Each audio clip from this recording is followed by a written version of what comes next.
अभी मजा आएगा ना भिड़ो।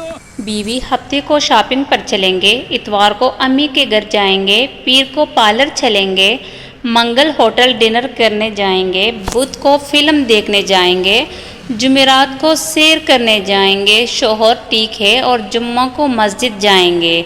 बीवी क्यों? शोहर भीख मांगने। पुलिस, ओए तुमने पपीता बेचने वाले को किस क्यों किया? पंजाबी, ते मैं होर की करा साहब, वो बार बार चिल्ला रहे सी पपीते ले लो ते मैंने ले ली। शर्मोल गई। पठान दरख्त पर चढ़ा, बंदर ने पूछा ऊपर क्यों आए हो? पठान, अमरूद खाने। बंदर, कर दी ना पठान वाली बात, ये तो आम का दरख्त है। पठान, कर दी ना जानवरों वाली बात, हम अमरूद साथ लेकर आया है। डॉक्टर, आपकी बीवी के 3 दांत निकालने पड़ेंगे, फीस 2000 रुपये है। शौहर, आप दांतों के साथ जुबान भी काट दे, 3000 दूंगा। अखबार में सिर्फ एक ही खबर अच्छी लगी है, गर्लफ्रेंड से मिलने गए आशिक को मोहल्ले वालों ने पीटा। इंसान अपने फ्यूचर के बारे में तभी सोचता है जब मोबाइल चार्जिंग पर हो, वरना सवाल ही पैदा नहीं होता।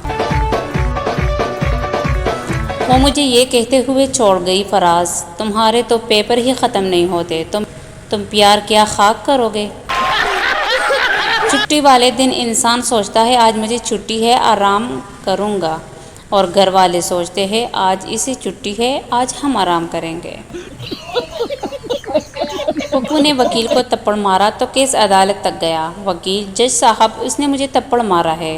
जज, क्या यह सच कह रहा है? पप्पू, जी जज साहब, ये सच है।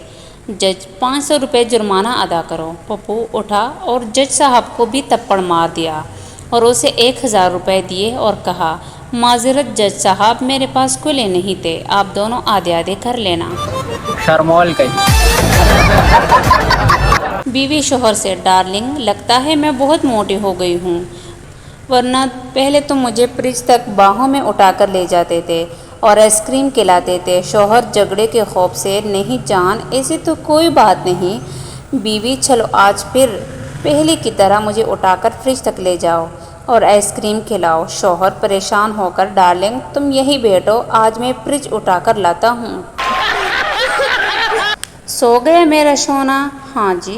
फिर रिप्लाई कैसे किया मेरे सोना ने? मैं सोना का बाप बोल रहा हूँ। बहू रानी, सो जाओ, एग्ज़ाम है कल तेरे सोना का, अगर वो फेल हो गया ना तो तुम्हारे सोना को इतना दूंगा कि वो सोने के लायक ही नहीं रहेगा, समझी?